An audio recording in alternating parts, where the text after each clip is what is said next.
Catus, Maximus here. I've always wanted to do this little series. This is going to be simple and pretty quick, but I've actually had like 2 requests over the life of my channel, and I kind of like doing these basic comparison videos. That way it's just a quick video somebody can click on and just see a variety of things and learn a variety of basic principles. In this case, USB car chargers.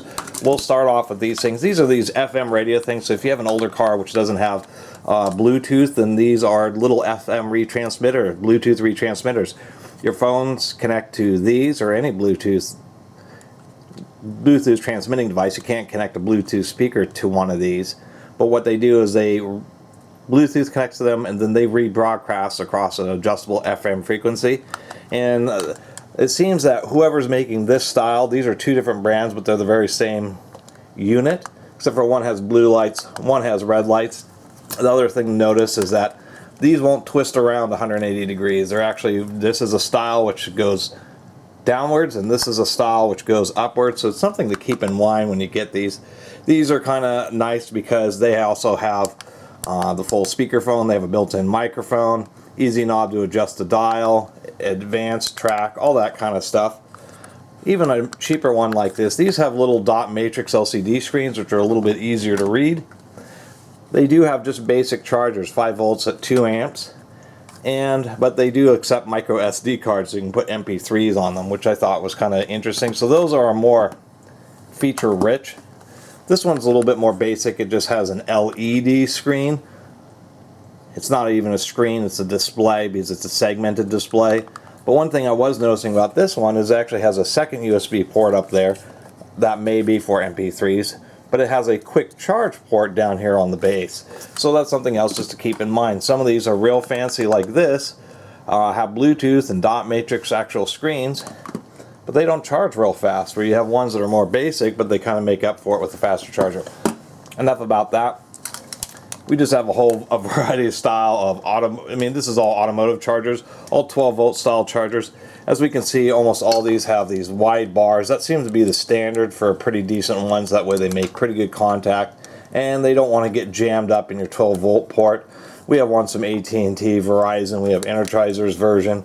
We have a couple different ones from the Verizon. The newer Verizons, which doesn't say newer, but this better style, it's these all, either have a little green LED. This is a LED ring here. They have a secondary USB port on them.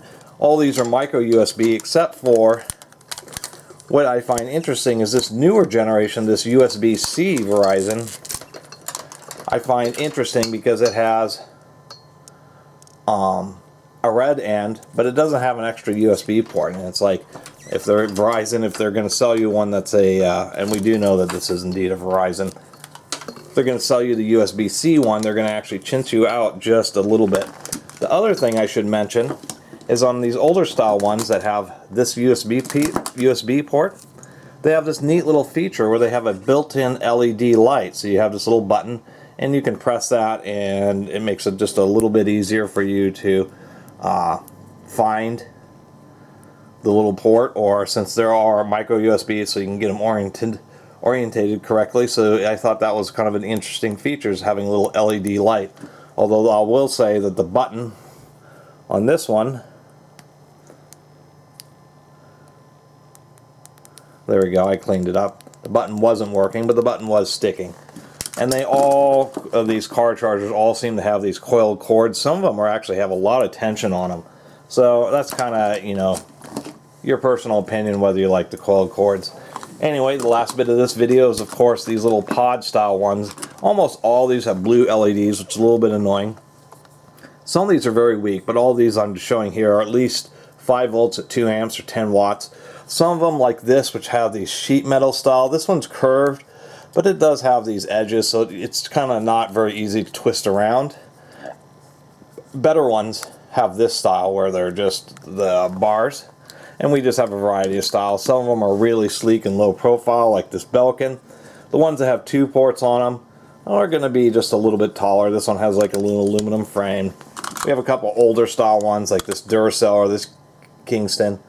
As we can see, these older style ones almost exclusively use the sheet metal bands, which are outer contacts, negative contacts, which just aren't as good, once again, as the style that have these rounded bars, which just don't get caught up as easily. And of course, the last one is just to show one of these. This is a high power quick charge 3.0. This one actually has a it's one of these types of chargers. It is a quick charge. It does have USB-C quick charge. It'll put out like 12 volts at 1.5 amps. Actually, if we look, yeah, 12 volts at 1.8 amps. But it says 3 USB or 1 USB, and that's all it's telling you. Is if you're using more than one port at a time, it will not allow you to quick charge, which I find a little strange. Then why this port also isn't a quick charge port? I guess maybe not to confuse you, but if you want a quick charge off a USB-C or off the USB-A quick charge port, you can only have one device plugged in at a time. But if you plug in 2 or 3 devices, and what it does is it limits it to a total of 7 amps of output. But this is just what a nice version of one of these chargers looks like. It'll have multiple USB-A's, quick charge, and USB-C. This is one of my favorite little units. Anyway, that's it for my little video. Just a quick comparison of various style automotive chargers, whether you want to go with the little pod style and just use your own USB cable, whether you want to go with this style. There's some variety of different ones. It's a shame that the Verizon's USB-C version does not have the flashlight built in, kind of like their older style ones. I guess I feel you don't need it, but it was kind of neat to have a little flashlight built into your cable. Or of course there are these like Bluetooth enabled speakerphone for older car kind of devices, and if you do get one of those, you kind of have to really do your homework, because you can get ones that have a lot of features and are really nice but don't have quick charge capability. And if you have bigger phones or even tablets that you're trying to charge in your older vehicle that doesn't have USB-C ports, that could be a concern. One of these would take forever, where this might conceivably charge on a reasonably length trip. Anyway, I really appreciate everybody who's been watching and subscribing, and if you haven't subscribed, please do. Until next time, Catus Maximus out.